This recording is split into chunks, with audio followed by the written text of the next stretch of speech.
Ассалаумағалейкум құрметті көрермен, бүгін сенбі, яғни эфирде Таңғы фреш бағдарламасы.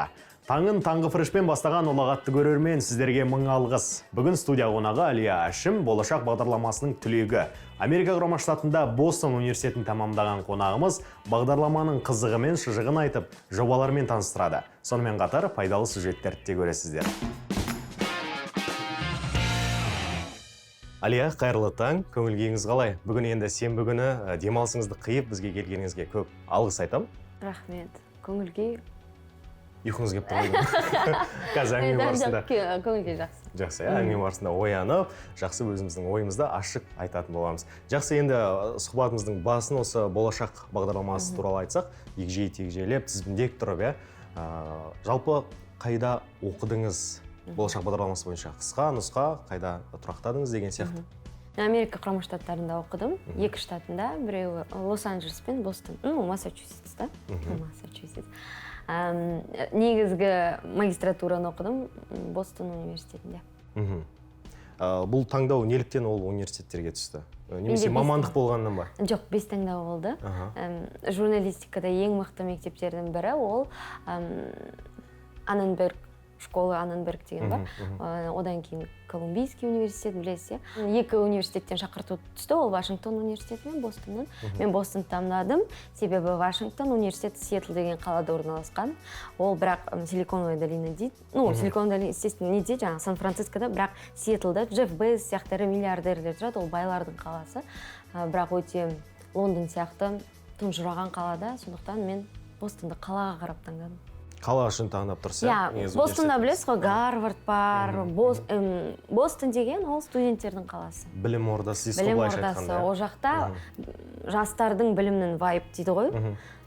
Өте сондай жастар жаңағы жасыл неге лужайка, жасыл шөптің, шөпке отырып жатып, кинода көретін ол Бостон туралы. Далада отырып кәдімгі.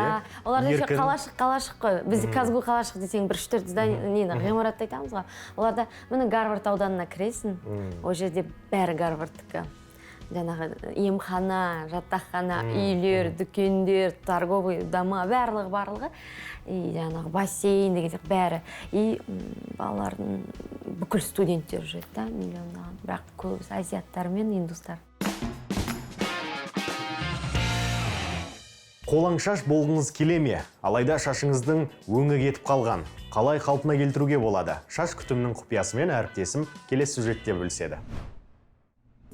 Шашымның өңі кетіп, жұқарып қалды. Кейбіреулер жұмыртқа жақ десе, ал басқалары ағзаңда фосфор жетіспейді дейді. Анық-қанығын шаш маманы трихологтан сұрап білейін деп шештім. Шаштың 300 себебі бар шаштан түсетін. Шашыңыз түссе, іш құрылысыңыз, организміңіз ауру. Бір органыңыз, немесе бір системаңыз нашар болып тұр. Шаштың түбірі, шаштың өсетін 30-40 клетка болады. Бір клеткадан бір шаш өсетте 5 жыл тұрады. Ал егерде сол клеткаларға қан апартқызбай, резеңкемен шашты қатты қысып тастаса, сонда әрине шаш дұрыс өспейді. Енді шашқа қан жақсы келу үшін мойын омыртқалар дұрыс болу керек. Егерде дұрыс болмаса, солда айтады, мойын зонасына да сол массаж жасап, соны емдеу керек. Статистикаға сүйенсек, жер шарында қыздардың 70% шаш бояйды екен. Боялған шаш құрғақтанғандықтан көп алаңдай бастайды. Шаш бояудың ерекшеліктері туралы Гүлшат Ахмет айтты. Желательно, чтобы в составе было меньше гидроксида аммония. Шаш бояуының құрамында аммоний гидроксиді, яғни аммиактың болмағаны жөн. Себебі ол бас терісін тітіркендіруі мүмкін. Оның орнына жартылай перманентті бояуларды қолданыңыздар. Шашыңызды қалпына келтіру үшін маска, бальзам, кондиционер, термоқорғанысты қолдану керек. Құрамында формальдегид бар, ботекс пен кератин. Биохимиялық процедуралар шашқа зиян. Ал шашын ашық не қанық түске бояған, немесе жүкті әйелдерге бұл процедураларды қолдануға мүлдем болмайды. Биохимические завивки, там, где в составе есть формальдегиды. Ас мәзіріңізге көкөніс, сүт өнімдері мен балықты қосқаныңыз жөн. Олардың құрамындағы А, Б дәрумендері шашыңызға өң беріп, терісін жақсарта түспек.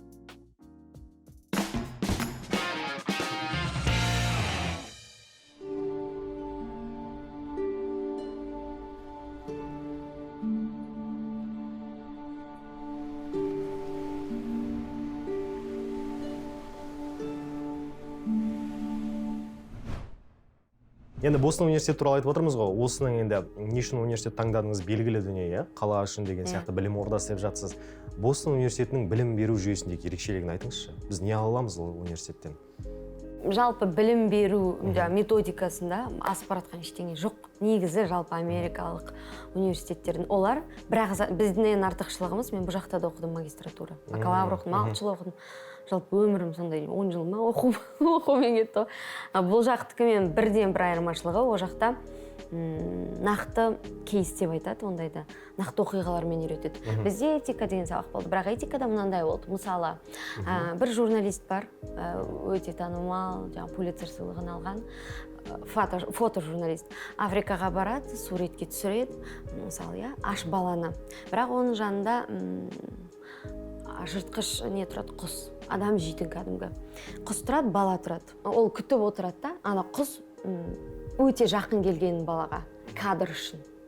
Сосын максималды жақын келгенде кадр түсіріп алады, соны жібереді, ол сол сыйлықты алады. Өйткені ол бүкіл Африканың проблеманы көрсетіп тұр. Ашыққан бала, құс оны жейін деп жатыр. А бала жейтін тамақ таппай жатыр деген философияны.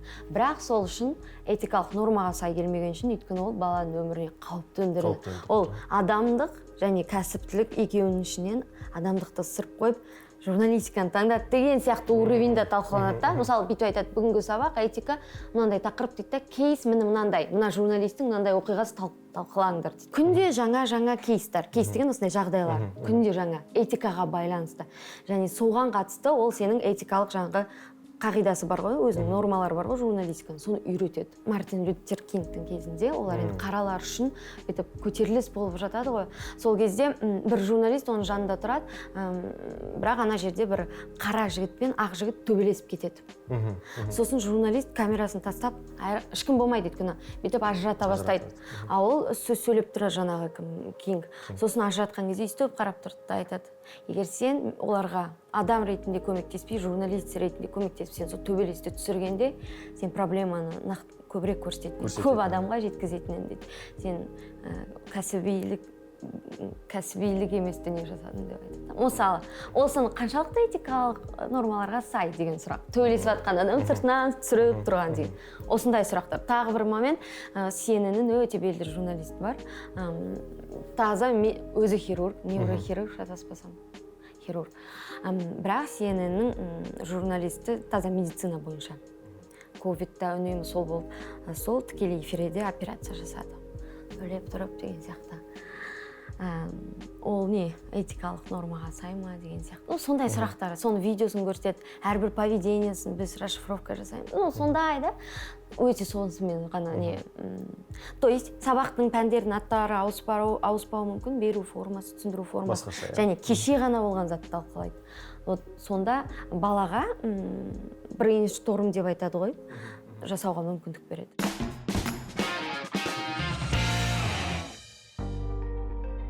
Арт-терапия шығармашылық пен психологияның үйлесімі. Онда сурет салу арқылы түрлі мәселелердің шешімін табуға болады. Мысалы, жеткіншектер болашақ мамандықтарын таңдай алмағанда, немесе адам өмірінде қайғылы оқиға болғанда, арт-терапия септігін тигізеді.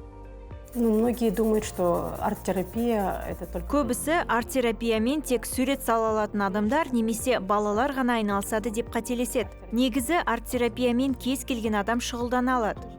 Терапияны ұжымдық топтарға жиі жүргіземін. Әсіресе басшылар мен жұмысшылардың ара қатынасы деген сияқты. Ересектермен қоса балалар да қатысып жатады. Сондай-ақ операциядан кейін немесе инсульт сияқты аурулардан кейінгі оңалту шараларын өткіземін. Осындай жағдайларда арт-терапияның әсері зор.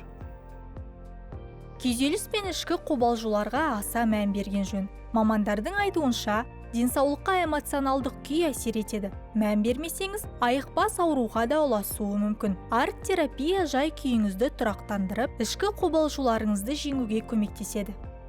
Кризистік жағдайға келген кезде психолог іздедім негізі. Сенбей, күдікпен солай кірістім. Сөйтіп сурет сала бастаған кезінде маған кері байланысқа осындай жауап келді. Сіз кішкене ашылыңыз, сеніңіз, шынымен де өзіңізге не керек екенін суретке түсіріңіз, сол нәрсені ойланыңыз. Мына суреттің бетін бәрін әдемілеп жауып қойғансыз, мені сынап отырсыз деген сияқты сипаттағы 5-ші суретке келген кезде ғана ашыла бастадым. Я закончила свой рисунок, мне уже не... Суретімді салып біттім, жауабын білгім келіп барады. Онда көрейік. Алдымен сызықтардан бастайық. Бұл суретте эмоция көп екен. Өміріңізде қиындық та қуаныш та бар.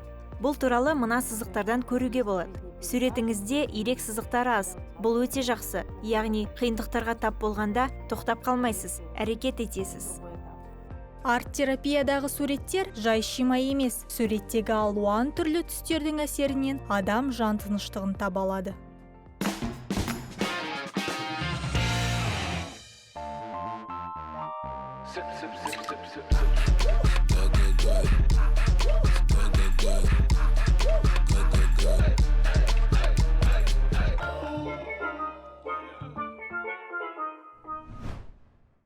Білім берушілер осы болашақ бағдарламасына түскенде 6 ай ағылшын тілін оқытады негізі, ағылшын курстарынан өтеді. Яғни академиялық тілді меңгеру үшін. Сізде қалай бұл процесс өтті? Бұған дейін болашақ бағдарламасынан кейін тілді білдіңіз бе, меңгерген бедіңіз? Жоқ, мен мектепте ауылда оқыдым. Ауылда оқығанымен ағылшын I go to school болды. Сосын ағылшын нашар болды. Бірақ бірінші курста кетем деп ойладым мен. Бірақ бакалавр жабылып қалды, білсеңіздер, бірінші курста. Мен 2010 жылы, сонау 2010 жылы болашақтың бакалавры жабылып қалды. Магистратура ғана қалды. Мен бакалаврға түсем деп ойлағанмын. Мен бір 3-4 айда көтеріп алам ол ағылшынды деп ойладым. Бірақ жабылып қалғаннан кейін мен өз бетіммен түсе алмадым. Өз бетіммен түсу үшін ол жерде 7 балл керек IELTS-қа. Мен білдім, мен IELTS-ым 3 екенін. Әрі-бері. Сосын күйеуге шығып кеттім, анама жаңағы осында қалып қойдым, жұмыс істеп кеттім, бірақ бәрібір сөйтіп әйтеуір түстім. 2017 жылы. 7 жыл, бірақ мен ағылшын оқыған жоқпын. Түкте оқыған жоқпын. Бірақ енді мектептегі элементари уровень бар. Сонысын бірақ та сіз айтқан 6 айда әбден кірістім. Бірақ ол 3 айын өзім дайындалдым. Өліп-тіріліп, күніне 6 сағаттан, шын айтамын, күніне 6 сағаттан, 3 сағат таза неге бөлем? Жазу, грамматика, 3 сағат кітап оқу, сосын кино көруге бөлем. Listening дегендерді, болу керек, reading деген. Сөйтіп жүрдім, 3 айдан кейін мен тапсырдым, 5-5 алдым. 5-5 деген IELTS-тың 9 ғой максималды шкаласы. 5-5 алдым, сосын болашаққа түстім. Болашақ мені кіргізді да, тағы 3 ай оқытты. 3 ай оқытты. Содан кейін тағы 3 ай оқып, сосын 7 алдым. Сөйтіп түстім. Сіз жаңа лайфхактар айтқаннан кейін тілді үйреніп меңгерудегі, кітапты сырып тастау керек, ешқандай кітапты оқуың қажет жоқ деп. Кез келген тіл ол на уровне чувства дейді ғой, адамның несі. Сенде психологиялық барьер болса, өлсең сөйлеймісің. Мен тілді қалай оқыдым? Мен өз-өзіммен сөйлесетін, телефон өз-өзіме звондаймын да, мысалы. Не болмаса, жаңа диктофонды қосып қоямын да, «Hi, Алия, how are you?» деп. Үйде отырып вообще. Басқамен сөйлесем. Өйткені жаңа носительдер өте көп ақша алады. Сосын кітап оқу, ол деген накопительный эффектісі бар. Кітапты, ой, түсінбеймін деп, мен бірінші оқыған кітабым, мен түсінбеймін, неге Джейн Эйрді алғам ғой, ағылшынша, классика. Дым түсінген жоқпын, жарайды, бірақ тағы да кітаптарды алып, мен детальдар түсінбесем де, жалпы мағынасын түсініп, бірақ бір 3-4 айдан кейін мен байқадым да, түсіне бастайсың, накопительный. Тек тоқтамай, оқи беру керек, түсінбесем де. Бірақ әр сөзді аударуға тырыспау керек. Контекстте жатталады. Көшеде келе жатасыз ғой, сосын бір ойланып келе жатасың ғой, кез келген сәтте. Ойың бәрін ағылшыншаға аударып жүреді. Бүгін не істеймін, ана істеймін, тоқта дейсің да. Today там, what I'm going to do деп, мысалы ойыңды ағылшыншаға ауыстырасың. Сөйтіп қарап қалсаң, дүкендердің вывескаларын көресің, жан-жақ жазу оқып жүресің, жарнама оқып жүресің, соның бәрін ағылшыншаға аударып жүресің. Менде таза сондай зат болды. Қинап миымды ше. Кітап дүкендерінде орта есеппен 20-30 сөре бар. Кейбірінде қазақ әдебиеті бар болса, басқаларында мүлдем жоқ. Көбінесе кітап дүкендерінде ескірмейтін классика Абай, Әуезов, Жұмабаев, Майлиннің кітаптары сатылады. Дәл қасына продюсерлер, журналистер мен бизнесмендердің шығармашылығы қойылады. Ал қазақ тілінде жазылған қазіргі заманғы көркем әдебиет жоқтың қасы. В современной казахстанской литературе Қазіргі қазақ әдебиетінде әлі градация бар. Ол орыс және қазақ тілінде жазылған қазақ әдебиеті деп бөлінеді. Мысалы, Дүйсенбек Нақыповтың алғашқы кітабы «Круг пепла» деп аталады. Ал екіншісі «Тень ветра». Оның шығармашылығын Олжас Сүлейменовтің өзі бағалаған. Мінекей, Ресейде басылып шыққан Азат Көпеновтің кітабы. жаңа көзқараста жазылған «Протесты и так далее» атты қызықты әңгімелер жинағы. Ал интернет желісімен үлкен жетістікке жеткендерге Данияр Сүгірәлиновті алса болады. 2018 жылы Данияр Сүгірәлиновтің Level Up туындысы Стивен Кинг пен Тимоти Занның бестселлері «Звездные войны» шығармасымен қатарласып, Амазонның фантастика жанрындағы топ 10 сатылымына түсті. Бүгінгі таңда Сүгірәлиновтың кітаптары ағылшын және неміс тілдеріне аударылған. Қазақ әдебиеті бұрын бір ғасыр бойы әлем тілдеріне тек орыс тілі арқылы ғана аударылып келген, ал қазір түп нұсқадан тікелей аударылады. Енді кітап оқу дәстүрі бізде үзілген жоқ. Сәл үзіліп барды да, міне соңғы осы 4-5 жылдың ішінде кітап оқитын адамдардың саны өсті. Соңғы кезде кітапқа сұраныстар пайда бола бастады. Баспаларда сапалы кітаптарды, қызықты кітаптарды шығарып, соны сатуға жеке әдеби агенттіктер пайда бола бастады. Шын мәнінде зерделеп қарасаңыз, шығармалар бізде өте көп. Бірақ соның бәрі жарыққа шықпай жатыр. Олардың барлығы қолжазба күйінде сақталып тұр. Себебі жазушының әлеуметтік жағдайы кітапты шығаруға жоқ. Қазір кітап қымбат, соның ішінде балалар кітаптары қымбат. Олар көркем суреттермен болу керек деген секілді. Дизайны жаңағы қымбат. Балаларды бірдеңемен, сыртқы мұқабасының өзімен балаларды қызықтыру керек. Отандық кәсіби әдебиетшілердің айтуынша, экономикада мұнай қалай бағаланса, руханиятта да кітап солай бағаланады. Алайда кітап дүкендері мен баспаханалар қазіргі уақытта жергілікті авторларды насихаттауға дайын емес. Аз да болса қазіргі қазақ әдебиетін дамыту мен кітап оқу мәдениетін қалыптастыру қажет.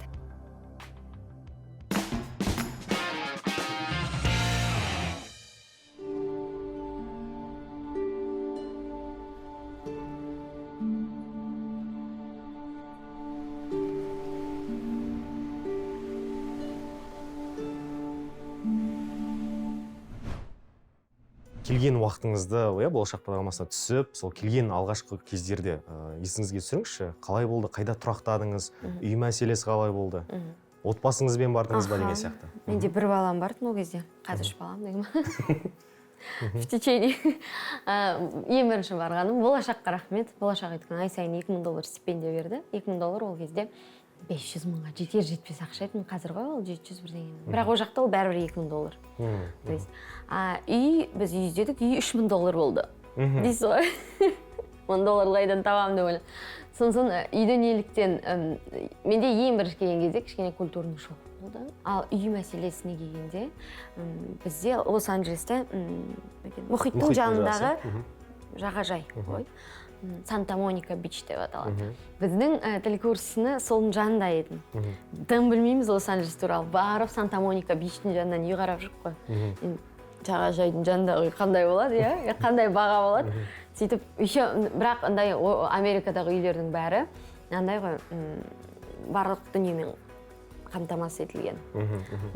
Ол жерде тренажерлық зал болу, бассейн болу, ол қалыпты жағдай. Біз енді ондай көрмегенбіз ғой, енді шынысын кіресін да, о деп, деп. Бірақ бәрінде бар. Сосын біз жаңағы тіл оқитын жерге жақынырағын алдық $3000. Ол жерде 2 бөлмелі деп саналады, бірақ ол қазақша 3 бөлмелі. То есть олар тек қана жатын бөлмесін санайды. Кухня, зал деген бөлмеге саналмайды. Және сен бір балаң болса, сен балаңа бір бөлме арнайы алу керексің. Міндеттелген. Міндетті ол сенімен жатпау керек. Егер оны біліп қойса, шығарып жібереді үйдің иелері. 3 балаң бір ме, 3 бөлме деген сияқты. Бірақ бір жынысты болса, 2 қыз бір ұлың болса, 2 қызға бір бөлме, бір ұлға бір бөлме. Үшеуі бір комнатада жатуға болмайды. Бірақ біз бір отбасымен бөліп тұрдық, себебі $3000 біз көтермейтініміз білдік қазақтармен. Благо біз жаңағы ошақта тіл курсын оқыған кезде таныстық қой енді.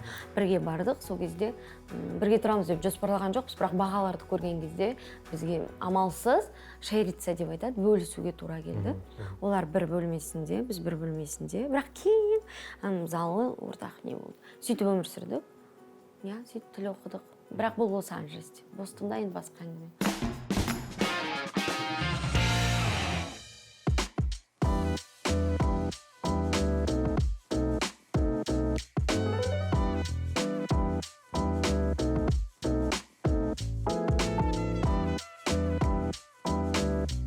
Қайырлы таң, достар! Бүгін біз Чечил Пабтың шеф-кондитері Юлия Шевченкоға қонаққа келдік. Юля ханым, қайырлы таң. Қайырлы таң, Маржан. Бүгін қандай тағам әзірлейміз? Бельгия вафлиін дайындаймыз.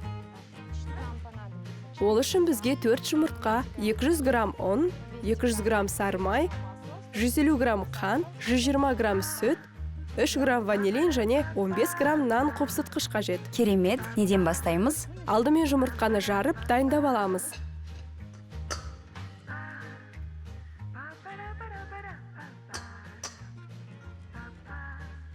Қант қосып, миксермен араластырамыз. Мен сізге көмектесейін.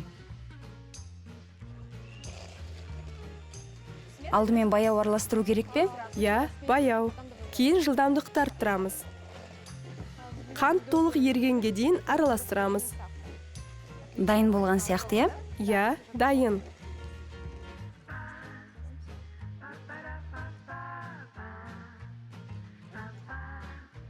Сопақ табаға сары майды салып еріту керек.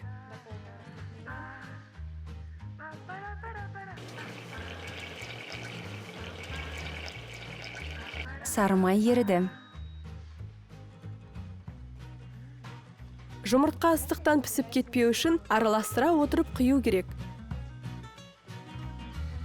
Сосын 200 грамм ұнды қосып, миксермен араластырамыз.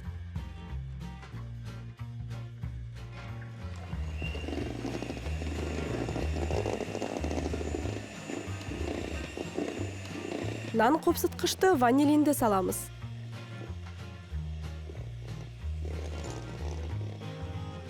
Және сүтті құйып, баяу жылдамдықта араластырамыз. Болды ма?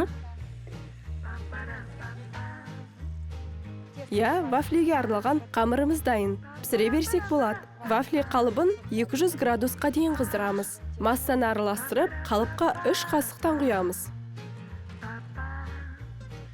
Қамыр сұйық болу керек пе? Я, сұйық болу қажет. Шамамен 40-50 секундта піседі.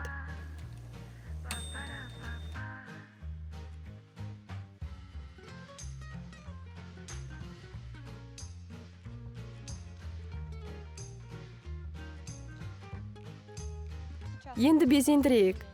Бізге карамель қажет. Вафлиге құямыз. Үстіне туралған бананды, оның үстіне екінші вафлиді қоямыз.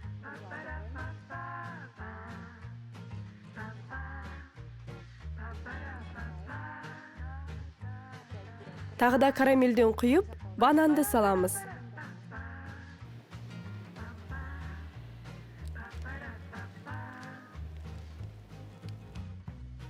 Көпіршітілген кілегеймен әрлеймізде, пісте балмұздағынан саламыз. Қалауыңызға қарай кез келген балмұздақты таңдауға болады. Қара жидек тосабын шетінен құямыз да, грек жаңғағын үгітіп бетінен себеміз.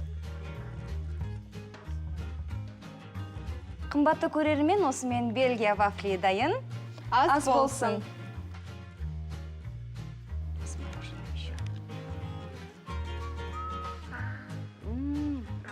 Дыбысын естідіңіздер ме?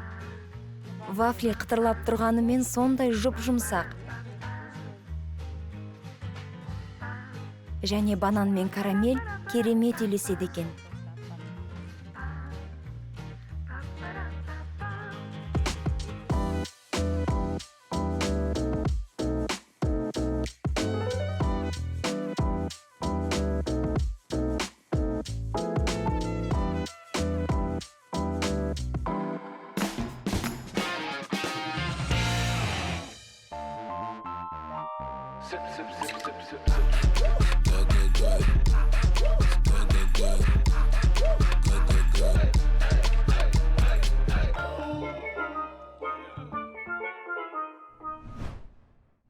Мысалы, банкте соңғы айдың соңында кірістер мен шығыстар есептегенде бізде ең көп шығыстар ол жаңа киімге, тамаққа кетеді. Қарап тұрсақ шынымен де ғой. Я сол Американы айтып берейікші, олар көбіне неге қаражаттарын жұмсайды? На кайф деген ба ойнады. Не кайф. Жоқ, олар күнделікті $100 тамаққа жұмсайды. Ол сатып алмайды, олар өздеріне в кайф тамақ жейді әдемі. Японский ресторанда істедім. Мамасы келеді, 70-те. Баласы келеді, 40-та, екеуі екі бөлек счет алады, бірақ бүйтіп әдейі болып тамақ ішіп, күнде кешке келеді, тура сол адамдар жақсы көреді. Күшті болып суши жеп, нетіп кетеді. Бір күні бір индийский кухняға бару мүмкін деген сияқты ше.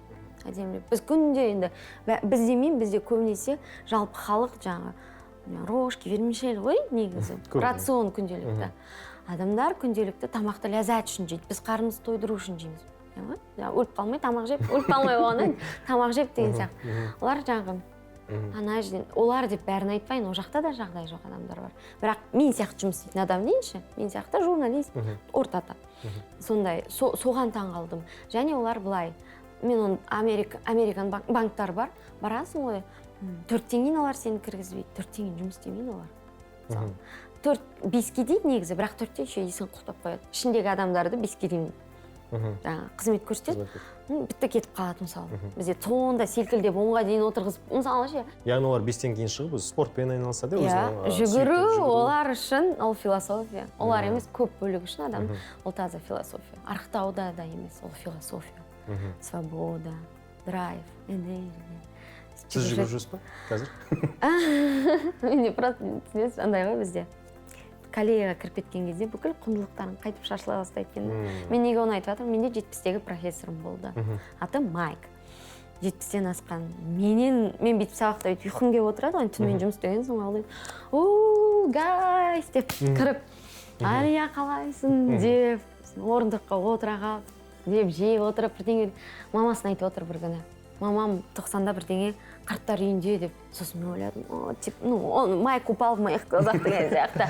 Қарттар үйінде неге жібересіз деп, я начала свои осуждать. Сөйлеп жатырмын, ол маған таң қалады, неге жібермеймін деп. Ол өзі мен оны үйге алып келсем кетіп қалады, үйге алып келсем. Сөйтсем мен өз түсінігімдегі қарттар үйін көріп отырмын. Оларда қарттар үйі ол 1 жастағы қариялардың курорты сияқты да енді. Олар жақсы көреді. Неге кеткісі келсем, балалар миын аштады дейді. Маған айтады, үйлеріңде маған қолайсыз. Балалар шулайды. Мен жаңағы гарденинг бар ғой мынандай шөптер. Олар қатты соған әуестенеді гарденинг дегенге. Шөп шықып, жаңағы егіп, деп су құйып отырғаны ше. Шөп мыш кетеміз. Мен сондаймен айналысқым келеді деген сияқты. Сондықтан мен кетем деп кетіп қала береді екен да. Мен наоборот оған ақша төлеймін дейді сол жерде пребывание. Мысалы айсы. То есть ол маған шығын, я хочу, чтобы мен жанымда тұрғанын қалаймын да дейді. Ол оған ұнамайды деген сияқты. Олардың сол құндылығы маған қатты ұнады. Немен айналысады деп айтсыз ғой жаңа, соған оралдық қой. Олар өзіне уақыт бөлумен, кітап оқумен, энергия кетеді. Жұмыс істейсің, энергия затрачиваешь, соны наполнять етумен айналысады. Біз сияқты ресурсқа сорылып, селкілдеп, соңғы ресурсың бітіп талғанша, суббота воскресенье өйтейсің жеп қайт. Ал күнделікті өз-өздерін азықпен қамтамасыз етеді. Рухани. Ұнайды маған. Енді десе де мынандай нәрсе бар ғой қазақта, жаман ұлт болмайды, жаман адамдар болады дейді. Ақшта неше рет алдандыңыз? Алданған уақыттар болды ма көп? Мен жанындағы бір құрбым алданды. Оларда ол қатты дамыған зат. Телефонное мошенничество. Базаны қайдан алатынын білмеймін. Маған звондап қытайша сөйлей береді да. Алған бетте тастай саламын. Тастай саламын да. Өйткені мен алданшақ адаммын. Сосын сообщениялар келе береді. Сөйтіп менің бір досымды алдаған, оқуға төленейін деп тұрған $20,000 алып қойған. Қытайлық досымды алдаған. Ол өйткені түсінеді ғана айтқан сөзін. Маған досым болған жаңағы одногруппнигім. Ол жылап, қиналып әке-шешесіне айта алмай. Ал мен бүйтіп алған кезде қытайша сөйлеп бастаған бетте бүйтіп тастай салатынмын. Ал ол айтты, мен до конца сөйледі, түсіндім. Ең бірінші келдім, звондап жатыр, сөйтсе айтқаны ФБР-мен қорқытқан, сіздің багажыңыздан мынандай заттар тауып алдық, анау, осы іс қозғалды деген ақша сұрамаған. Сөйтіп 2 апта бойы күнде іс осындай процесс болып жатыр, мынандай болып жатыр, келіңіз деп эмоционалды зорлаған адамды. Сосын соңында айтқан, анау жылайды ғой, енді мен не істеймін, әке-шешеме қалай айтамын деп сеніп кетеді. Сөз етеді, мынандай бір ғана выход бар, бір $20,000 ақша деген сияқты осылай сөйтіп алған. Сөйтіп ол одан кейін департаментке барып білсе, ешқандай ондай не жоқ. Көп ондай, көп, просто аңғал болмау керек. Заң жүзінде ол қаншалықты қорғалған? Ізін таба алмайды. Таба алмайды. Аха.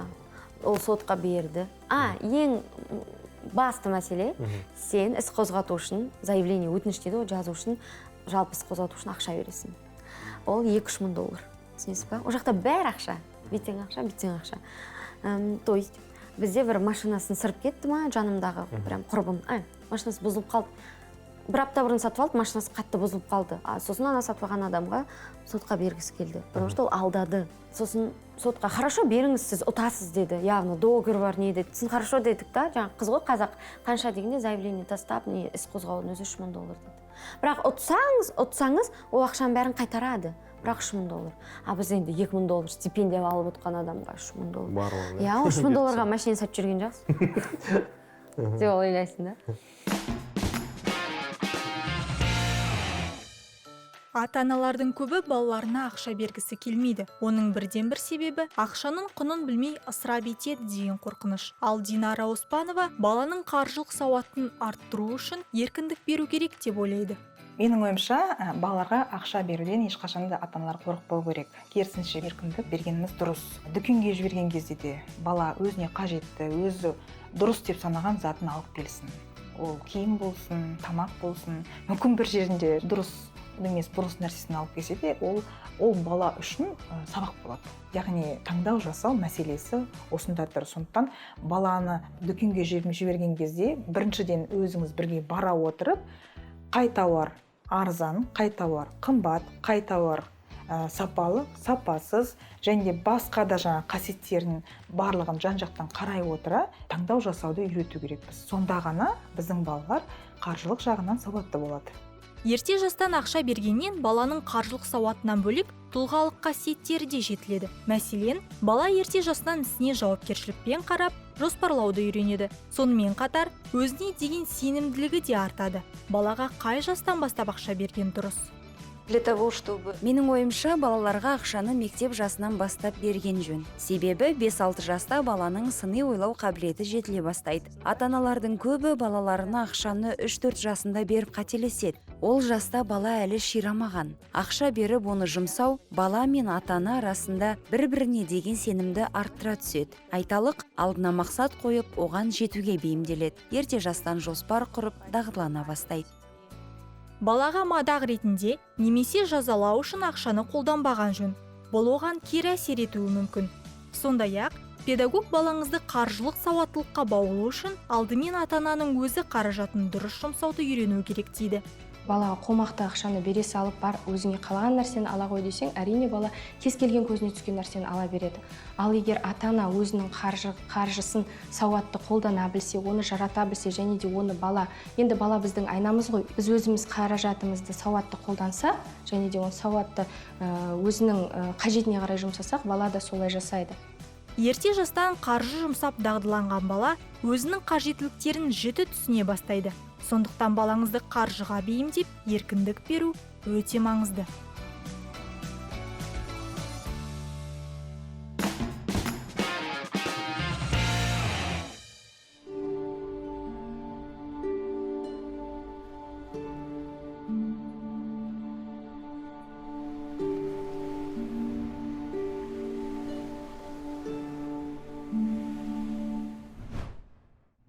Америка сіздің көңіліңізден шыққан сияқты, түбегейлі өзгерткен сияқты, көз қарасыңыз.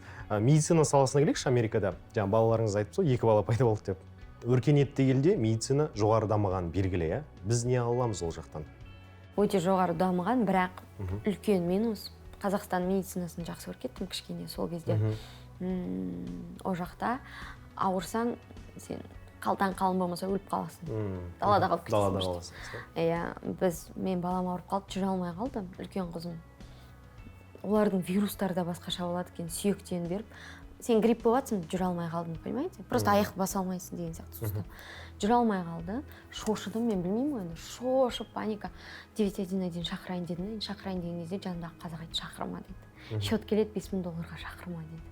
Просто сен оларды шақырғаның, оның ішінде келген персонал, оған берген бәрі бір күндік жалақысын сен төлейсің. Бізде мемлекет төлейді ғой. Бізге 2 фельдшер келеді.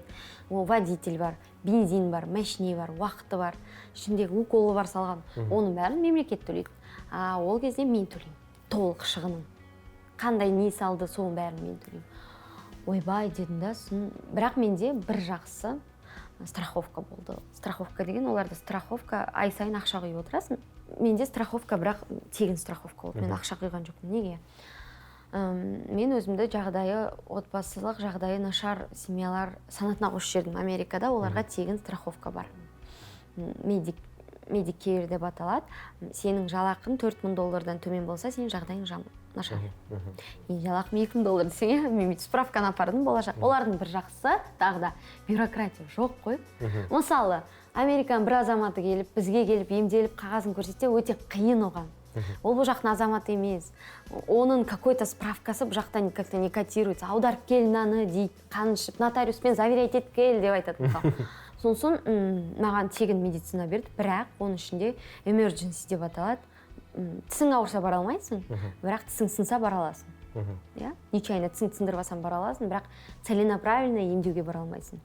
То есть аяқ астынан жағдайлар болса, құласаң, сынсаң, сөйтсең тегін көрсетіледі. Менің қызыма тегін көрсетті, және ол медицина, мен айта алмаймын, шын айтамын, андай болды. Мен ағылшынша білемін ғой, бірақ термин қиналанба деп тұрдым да, сосын тұрды, қай тілде сөйлейсіз деді.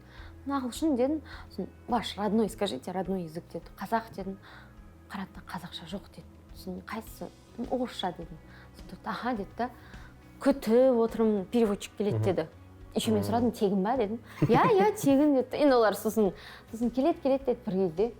Баламды уже дәрігер тексеріп жатыр да, переводчик қағида десе, міне тұр ғой дейді. Дәрігердің өзі біледі. Аппарат. Аппарат. Аппараттан звондайды, в колл-центре человек поднимает трубку и переводит. То есть бір адам селкілдеп больницада жүрген жоқ. Сосын мен аппаратқа қарап, сосын бір дәрігердің отношениесіне және маған. Мен болды, обезболивающий салды, балам жүріп кетті. Болды, кеттім деп енді. Бізге болды ғой енді, типа болды, кеттім деген сияқты. Жоқ. Мен рентгенге түсірем деді, рентгенге түсірді, түк таппады. Тым жоққа енді болды дегенде. Жоқ, ол не зря такое дается, давайте МРТ-ға түсірейік дейді. Мен айтам, МРТ же под наркозом, типа я не хочу на наркоз десем, өстіп ойланып тұрды да, негізі толық тексеру керек деген сияқты. Сосын мен бала тудым Америкада. Бірақ бала туу ол бөлек әңгіме. Мені тегін апта сайын тексеріп тұру, кезек бар, біздікіндей мойындаймын. Туу кезінде емес, неде. Туғанда мен бір палатада жат. Әйел баласы біледі, сіздер. Общий палата деген жоқ, әркімде бір палата, және ол палатада екі орын. Біреу саған, біреу сенің туысқаныңа. Сенің жанында көмектеседі. Және әйел баласы бізде былай селкілдеп, кабинеттен кабинет аралап, анализ тапсырмайды. Сен бала туғасың, астың бәрі, бүйтіп селкілдеп жүресің туғаннан кейін. О жақта сен жатасың, саған қозғалуға болмайды, сен орнынан тұрғызбайды, сен бүйтіп орындықпен передвигают. Өздер келіп, өздер тексер кетеді, баланы өздер тексер кетеді, бәрі өздер келіп отырады кнопкамен. Сосын тамақ тегін, бәрі тегін. Білмеймін, менде кішкене культурный шок болды. Сосын мен бала туып жатқан кезде, чуток интимно, но ерже бүйтіп туалет, бірдеңе жуынуға барасың ғой. Мен сондаймын ғой, жанымыз сыры ғой біздің әйел баласын. Бүкіл сымым жинап алдым, бүкіл сымдар салып тастайды ғой, жинап алдым да, схватки, атып тұрып кетіп баратым да, ты куда дейді маған, туалетке десем. Нет, отыр, мен барам деп жібермейді мен. Я говорю, жоқ, я сама могу. Нет, типа, мен сенің жанында тұруым керек. Дәретханада отырғанда мен сенің жанында тұруым керек дейді. А вдруг сен құлап қаласың дейді маған. Мен құламаймын, поверьте, бұл үшінші балам деймін да. Жоқ деп жібермейді. Сосын андай схватка деген өте қиын зат қой. Бірақ мен қиналғанды білдіртпейміз, опять-таки дауыс шығармай туасың ғой. Қазақтың әйелдері дауысын шығармай туады. Ол орыстың әйелдері тағы да айқайлап ататын. Сөйтіп туып атсам, мен бетіме қарап, тебе не больно? Ауырмай ма дейді да. Жоқ, ауырады десем. Енді эпидуралка салайық та дейді. Мынадан бастап обезболивать етеді. Жоқ, өзім туамын, біз енді сыйдырып тастаған ғой миымызға, табиғи деп. Жоқ, өзім туамын десем. Сен, ты хочешь терпеть эту боль деп мені таң қалып сұрады да. Ну, енді естественно ғой, табиғи ғой десем. Сөйтіп таң қалып қарады да. Жоқ, салайық деді. Үйтіп істеме. Мені уговаривать етіп салды эпидуралка. Сіз үшін қорққан ғой. Енді қиналма дейді маған. Туатынды білет, туады ғой бала. Просто ол сен ауруды сезбейсің, ананы салса. Салды. И я напрягаюсь, неге ауырмайды? Қайда, қашан туамын деген сияқты ше. Сөйтіп таң қалдым да, оказывается, так можно деп ойладым. Бір кезде балаңыз әкеп тұр дейсіз ғой. Сосын тудым, я там, и ойладым. Бірақ бір жаманы, күйеуімді Қазақстанда кіргізуім керек еді. Америкада туғанда кіргізгенде уй оңай ғой деді ғой дым айғайлаған жоқсың ғой деген сияқты ойландым сол сияқты ғой. Қазақстанда Қазақстанда бүкіл әйелдердің айғайлап жатқанын естуші еді, қашып шығушы еді. Психикаңызды бұзғаныма кешірім сұраймын. Әйел бала шағаңыз жоқ қой.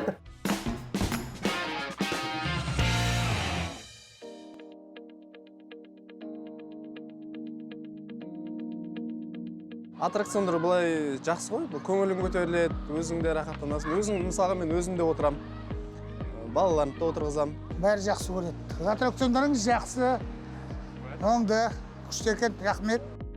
Көп аттракциондар қауіпті деп ойлаймын. Әр ата-ананың мойнында ол, ешкім жауапкершілік оған жауап бермейді. Осы Астанада қауіпсіз деп ойлаймын, өйткені қарайсың ғой, отырғызбас алдын қарайсың. Қорқасың енді, солар қалап тұрғаннан кейін енді отырғызасың ғой. Енді қауіпсіздік белгісі ғой бірінші. Қауіпсіз болғанын қарап бәрін көріп, содан кейін отырғызып тепкіземіз енді. Әр аттракционда өзінің қауіпсіздік ережесін айтып тұратын адам болады, сол адамды тыңдап отыру керек.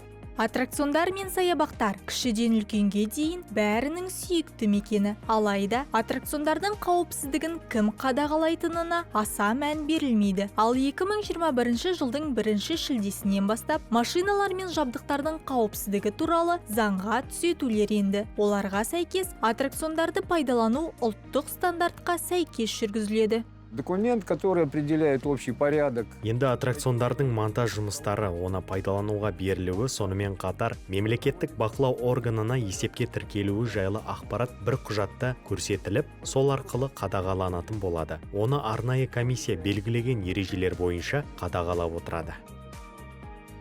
Әр аттракционның жанында оның салынған және пайдалануға берілген уақыты, иесі, жөндеу жұмыстарына жауапты тарап туралы мәлімет көрсетілуі міндетті.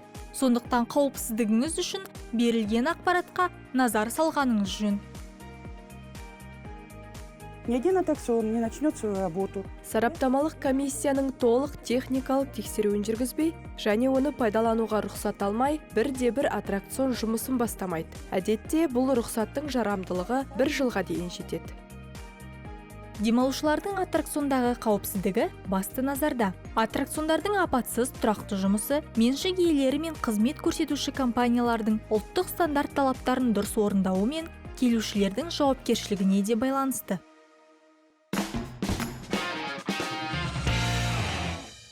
Мына жоғары оқу орындарда, мысалы Америкада өзіңіз жазбаларыңызда оқыдым, мамандық ауыстыру деген ол қалыпты жағдай. 5 жыл бойы бір басқа, мысалы биологиялық, химия, бір ғылым саласында жүреді, 5 жылдан кейін журналистикаға кетіп қалады деген сияқты. Осыған көзқарасыңыз қандай? Бір-біріміз таныстырамыз, айтып жатыр. Мен ғана журналистиканы оқыған түбегейлі анау 6 жыл, 7 жыл деген сияқты. Бір қыз келді, біреу биохимик, біреу медицинада оқыған, біреу нефть жаңағы әнші болғысы келгенде, сосын болғысы келмей қалғанда бірдеңе істеген. Бірақ жаңағы биологияны оқыған қыз ғылыми журналистика деді. Мен тек ғылыми журналистикаға жазам, оның ішінде медицина. Медицинаны ғылыми түсіндіру, как раз вакцина деген әңгіме болып жатты. Ол сол туралы күнделікті терең материалдар беріп отыр да.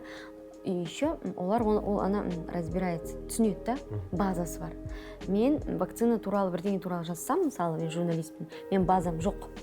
Ғылыми тілде жаза алмайсыз. Ғылыми тіл болсын, мен түсінбеймін, мысалы, элементарный заттар түсінбеуі мүмкін, түсінесіз ба, медицинада. Сіз бірізділікпен жаза алмауыңыз мүмкін. Мен берген ақпаратты жазамын, берген ақпаратты түсінбей жазамын. Ол адам оны неге, қалай екен әу бастан түсінеді, себебі ол оқыды. Бізде түсіндіру андай уровеньде журналистерде. Вакцина салу керек, деген сияқты, салыңдар, бірге болайық, деген сияқты мындай. Біз оны әр қарай түсіндіру нету үшін біліктілігіміз жетпейді, себебі біз оны әу бастан оқығанда біз Прохорованы оқығанбыз, мысалы. Жанры журналистики деген. Әлбетте ол маңызды, бірақ біз түсінбейміз көбі. Сондықтан да салаланған деп үнемі айтады ғой, бірақ салаланған ол өте маңызды. Менде үлкен андай ой болды, не істеп жүрсің, не ананың басын кішкене білесің, мынаның басын кішкене білесің, жалпы не білесің, жалпыды білмейсің, то есть түбіне дейін не білесің, түбіне дейін ештеңе білмейсің деген сияқты. Біреуі гуманитарный журналистиканы жазады, түсінесіз бе? Біреуі, то есть мен бардым, мен журнализм дегенге бардым. Журнализм деп аталады. Оларда журнализм деген, ол бізде журналистика, теле, газет. В основном это writing. Магазин. Нью-Йорк Таймста мақалалар шықса, ең бақытты адам болып жүреді. Оған шығу ол деген. И Нью-Йорк Таймс сондай соған үйретеді навыктарға, детальдарды зерттеуге. Сосын мен түсіндім, мен кемес екен, өйткені мен олай жаза алмаймын. Сөйтіп мен өзім бродкастингқа ауысып кеттім. Бродкастинг деген телевидение, жаңалықтар. Ал жаңағы журнализмді оқитындар өте білімді қыз жігіттер, жан жақта.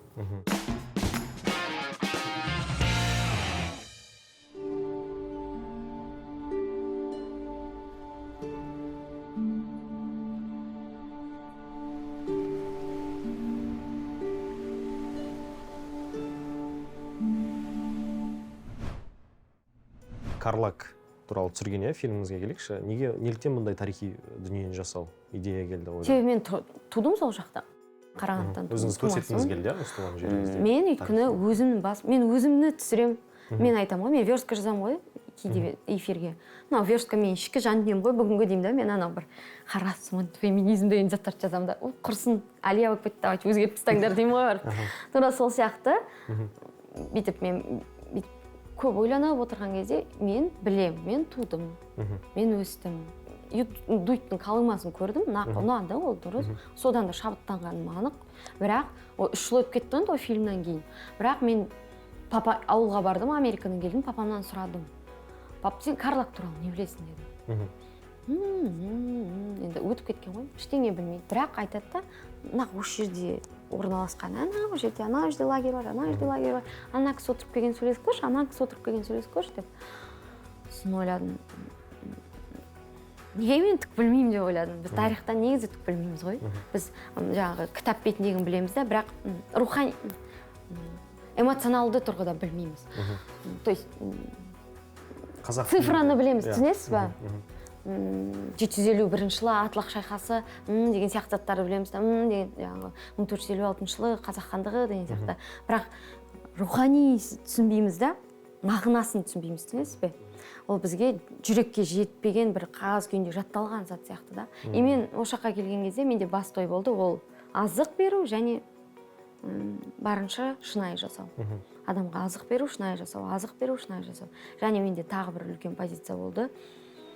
Селебритиді қоспау деген. Мәселе ол бүкіл селебрити емес, мықты селебритилар да бар, но мынандай мәселе. Олар әркім өздері қазір инстаграмы бар, өздеріне телек, өздеріне ньюсмейкер.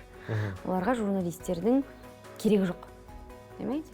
Хайпануть, там сказать, что развелась, там мамасының баласы, они в инстаграмда жасайды оны. Бұрын енді бағдарламаға зәру еді ғой. Қазір бізге зәру болмаған сонша, журналистер артынан жүгіріп қойғаны сонша, бір құндылық кетіп қалды, журналистер деген сияқты. Және менде бір... Ол жақта? Жоқ, ол жақта. Ол жақта. Қараңызшы, мен таңғы эфирде істеймін ғой. Біз жұлдыздарды шақыру үшін қиналамыз, білесіз ба? Иә. Апталап хабарласып. Себебі біз оларға керек жоқпыз. Өйткені оларда инстаграм бар. Бұрын инстаграм болмағанда олар өздері жалынатын бізге. Как бы эфирге шақырып, мұқтаж етін. Қазір біз оларға керек жоқпыз. Демек, журналистер өзінің предназначениесін түсінетін уақыт болды. Түсінесіз бе? Ол азық болу көпшілікке. Мен соны ойладым да. Солай тырысып жүрмін. Мен білмеймін қалай болатынын. Бізде ең қиын ол спикерлер ғой. Спикерлер табу. Жақсы, Алия, сізге көп рахмет, шығармашылық табыс тілеймін. Сіз сияқты осы жаңа леп алып келетін, жаңа леппен келген жастар көп болсын дейміз. Өзінің ойын нық айта алатын, кесіп айта алатын жастар көп болсын. Рахмет сізге. Рахмет шақырғаныңызға. Таңғы фреш бағдарламасы өз көрермендеріне пайдалы сұхбатпен пайымды сюжеттер көрсетуден жалықпайды. Сіздер де бізді көруден жалықпаңыздар. Жақсы күндерде жүздескенше.